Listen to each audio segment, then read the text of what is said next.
बढ़ते आगे, बिहार में नेताओं की जुबान जहर घोल रही है। अभी आरजेडी कोटे के मंत्री डॉक्टर चंद्रशेखर के रामचरितमानस वाले बयान पर घमासान जारी ही था कि इसी बीच जेडीयू नेता गुलाम रसूल बलियावी के एक भड़काऊ बयान ने सियासत की आग में घी डालने का काम किया है। हजारीबाग की एक रैली में बलियावी ने मंच से ये कह दिया कि वे शहरों को करबला बना देंगे यदि उनके आका की इज्जत पर कोई हाथ डालेगा। में इकट्ठा हुए हैं, उनकी इज्जत के लिए हम शहरों को भी करबला बना देंगे। सुना आपने, शहरों को करबला बना देने की धमकी देते ये कोई मौलवी या मौलाना नहीं है, ये जेडीयू के नेता है जो सांसद और एमएलसी तक रह चुके हैं। इन्होंने कई बार संविधान की शपथ ली होगी, लेकिन अब शहरों को करबला बना देने की धमकी दे रहे हैं। बलियावी तो कहता है मुझे जितनी गालियां देनी हो दे लो, लेकिन मेरे आका की इज्जत पे हाथ डालोगे ना, अगर मेरे आका की इज्जत पे हाथ डालोगे तो अभी तो हम करबला मैदान में इकट्ठा हुए हैं, उनकी इज्जत के लिए हम शहरों को भी करबला बना देंगे। बलियावी ने बयान हजारीबाग की एक रैली में दिया, ये आरोप लगाते हुए कि जब बीजेपी की पूर्व प्रवक्ता नुपुर शर्मा ने इस्लाम के खिलाफ विवादित बयान दिया तो खुद को सेकुलर बताने वाली किसी पार्टी ने नुपुर शर्मा की गिरफ्तारी की मांग नहीं की। गुलाम रसूल बलियावी के भड़काऊ बयान से बिहार में सियासी घमासान शुरू हो गया है। बीजेपी ने इसे सांप्रदायिक बयान करार देते हुए नीतीश सरकार पर निशाना साधा है, तो वहीं जेडीयू और कांग्रेस ने मामले पर संभल कर जवाब दिया है। अत्यंत दुर्भाग्यपूर्ण है जो बयान उस तरह का दे रहे हैं, वो लगता है कि सांप्रदायिक है। भाजपा और आरएसएस के लोग अलग अलग राजनीतिक दलों में बैठे हुए हैं और वो समय समय पर कम्युनल पोलराइजेशन के लिए ऊटपटांग बातें बोलते रहते हैं। देश का आम मुसलमान अब इनका असली चेहरा पहचान चुका है। आप देश के आम मुसलमान से पूछिए, क्या वो कभी चाहेगा कि उनका ये मुल्क, उनकी ये जमीन करबला का मैदान बन जाए? वो नहीं चाहते हैं। वो सुकून चाहते हैं, शांति चाहते हैं, तरक्की चाहते हैं, मुल्क की खुशहाली चाहते हैं।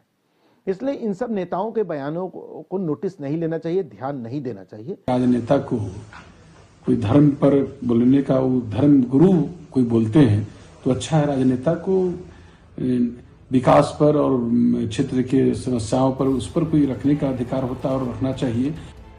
अब आपके मन में यह सवाल उठ रहा होगा कि करबला क्या है, तो आइए उस करबला को भी जान लेते हैं जिसका जिक्र करते हुए जेडीयू नेता ने शहरों को करबला बनाने की धमकी दी है। करबला इराक की राजधानी बगदाद से 88 किलोमीटर दूर एक शहर है। यहीं पर खुद को इस्लाम का खलीफा घोषित कर चुके यजीद नाम के शासक ने खून की होली खेली थी। यजीद की सेना ने हजरत मोहम्मद के नवासे इमाम हुसैन और उनके 72 साथियों की हत्या कर दी थी। अब आप जरूर समझ गए होंगे कि जेडीयू नेता गुलाम रसूल बलियावी के करबला बना देने की धमकी का क्या मतलब है। वैसे ये कोई पहला मौका नहीं है जब गुलाम रसूल बलियावी ने भड़काऊ बयान दिया हो। इसके पहले भी वो कई बार विवादित बयान दे चुके हैं। गुलाम रसूल बलियावी के इस ताजा भड़काऊ बयान ने सियासत की आग में घी डालने का काम किया है। इसकी तपिश कहां तक जाती है और किस किस को झुलसाती है, बहुत जल्द पता चल जाएगा। न्यूज़ 18 के लिए हजारीबाग से सुशांत सोनी के साथ ब्यूरो रिपोर्ट। रामचरितमानस पर विवाद के बीच आचार्य किशोर कुणाल ने उस चौपाई के बारे में विस्तार से बताया जिस पर सवाल उठाए जाते हैं। साथ ही उन्होंने ये भी कहा कि रामचरितमानस पर अनावश्यक आपत्ति उचित नहीं है। किशोर कुणाल से बातचीत की न्यूज़ 18 संवाददाता आनंद अमृतराज ने। चर्चित आईपीएस अधिकारी और पटना के हनुमान मंदिर की पहचान देश और दुनिया तक पहुंचाने वाले किशोर कुणाल किसी परिचय के मोहताज नहीं है। उनके हाथ में एक किताब है और उस किताब की जानकारी हम आपको दे दें कि रामचरितमानस का जो सबसे पुराना पाठ है, उस किताब को उन्होंने अपने हाथों में रखा और इसकी वजह क्या है ये जाना बेहद दिलचस्प है। कुणाल सर, ये जो आपके हाथों में किताब है क्या है और आप दर्शकों को क्या बताना चाह रहे हैं? मैं बतलाना चाहता हूँ कि रामचरितमानस का जो सबसे प्राचीन प्रकाशन हुआ था 1810 ईस्वी में, वह फोर्ट विलियम कॉलेज कलकत्ता से हुआ था और इसके संपादक थे वहाँ उस कॉलेज में असिस्टेंट प्रोफेसर थे पंडित सदल मिश्र, आरा के रहने वाले थे। बहुत बड़े विद्वान थे, प्रवचन करते थे। उनको उनकी विद्वता के कारण यहाँ से वहाँ पर प्रोफेसर बनाया गया था। 1810 ईस्वी में जो पुस्तक छपी है, सबसे पहली पुस्तक जो छपी है, उसमें ढोल गंवार शूद्र पशुनारी नहीं है, ढोल गंवार क्षुद्र पशुनारी है।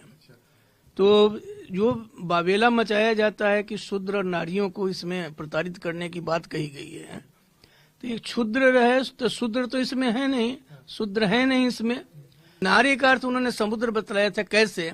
नार का अर्थ होता है संस्कृत में जल, जैसे गुण से गुणी बनता है वैसे ही नार से नारी बना। ये रामचरितमानस वेद, वाल्मीकि रामायण, गीता और भागवत की तरह ये मूल धर्म ग्रंथ है। इस पर यदि कोई अनावश्यक आपत्ति करेगा तो हम लोग पहले समझाने की कोशिश करेंगे कि यह इसका मर्म यह है, मानस का यह मर्म है। समझ गए, बहुत अच्छी बात। नहीं समझेंगे तो हम मानकर चलेंगे कि आप हमारी भावनाओं को आहत कर रहे हैं। तो ये थे हमारे साथ किशोर कुणाल, जिन्होंने विस्तार से बताया कि जिस बात को लेकर विवाद है वो विवाद गलत है और जो असली चीज है उन्होंने विस्तार से बताने की कोशिश की। कैमरामैन अजय दुबे के साथ आनंद अमृतराज, न्यूज 18 नेटवर्क, पटना।